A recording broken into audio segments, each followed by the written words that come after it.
Hello beautiful people and welcome to the channel Life After Narc. My name's Debbie and I talk about all things to do with narcissistic, abusive and toxic relationships, as well as looking at healing from them. And today's video, my healing journey part 1100.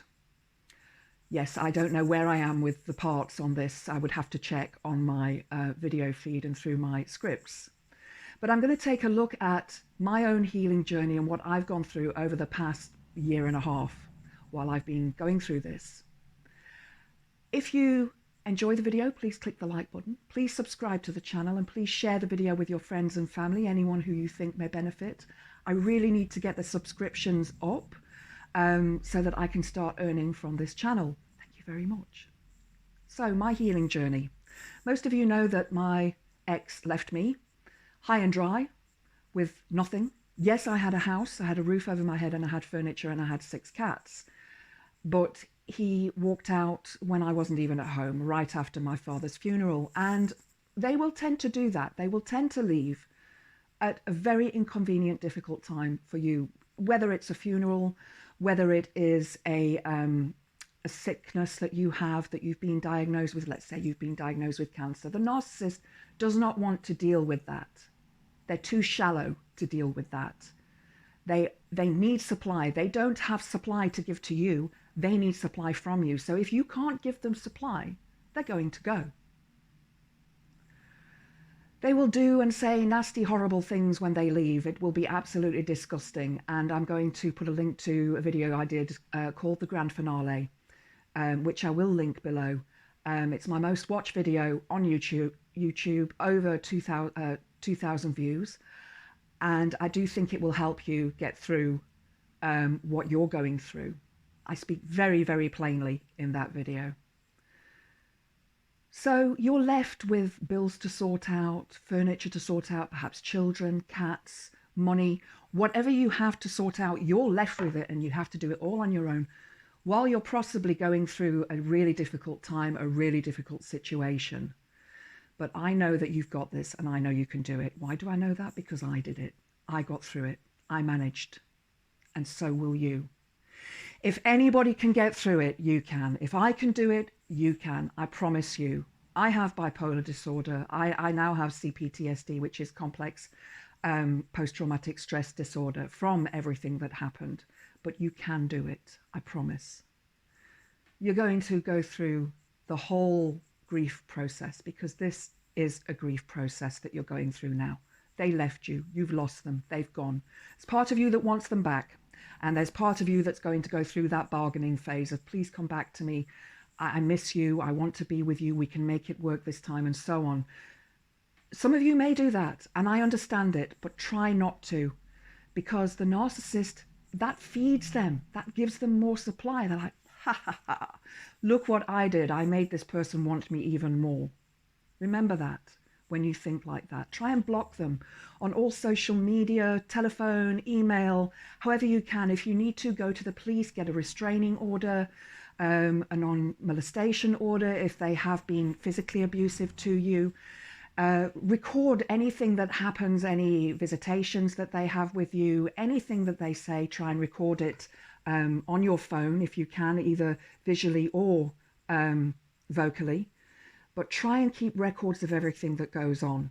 You need it for your own sanity and if things happen in the future. Now, my narcissistic ex laid false charges against me.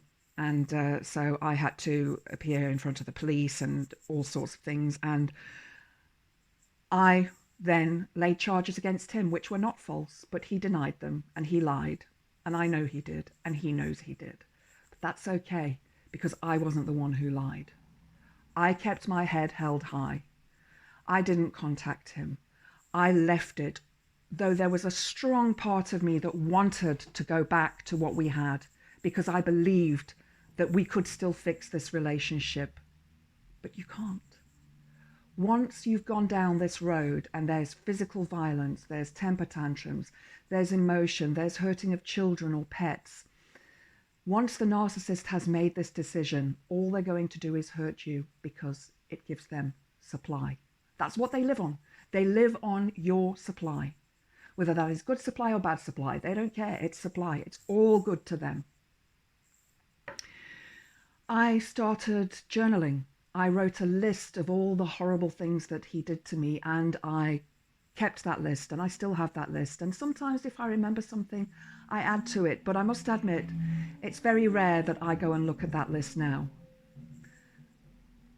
I journal every day, write down my life, and I must say that my life is good now. It's been a year and 4 months.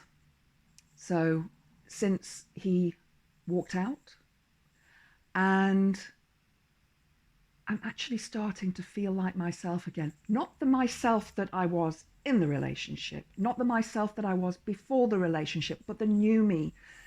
I'm confident again. I feel healthy again. I feel whole. I don't feel as depressed as I did. Most days for me are wonderful. Most days I have a smile on my face. I'm meeting new friends. I'm going out again. And one thing that I do suggest to you right at the beginning of the breakup is try not to get involved with somebody else, because you're more than likely going to project all of those feelings onto this person. They may well be a good person, but that is going to give them some sort of reaction and may cause them pain. So put yourself first for a while. Start loving yourself again, because this narcissist, this toxic, abusive person taught you to hate yourself, taught you that you were worthless, that you were worth nothing, that your life didn't matter, that you would never matter. But you know that you are worth so much more than that. Your life will be good again, I promise. I'm getting on top of things. I'm in therapy, which is really helping. I'm making new friends, going to places, going to see live music, which I absolutely love, exercising again. I've taken control of my physical health as well. I went to the doctor. I told them all of these symptoms that I had. I'm being seen by many different specialists about each issue. And I'm finally getting back that control, because you'll probably find that the majority of your physical ailments that you have been suffering were caused by the narcissist. Don't forget that anything that happens to you emotionally affects your body physically. It's not just disease, it's dis-ease, as we're taught in Reiki. So I want you to remember that you've got this. You can do this. You are worthy of love again, and you will find love again. But first of all, find that love within yourself.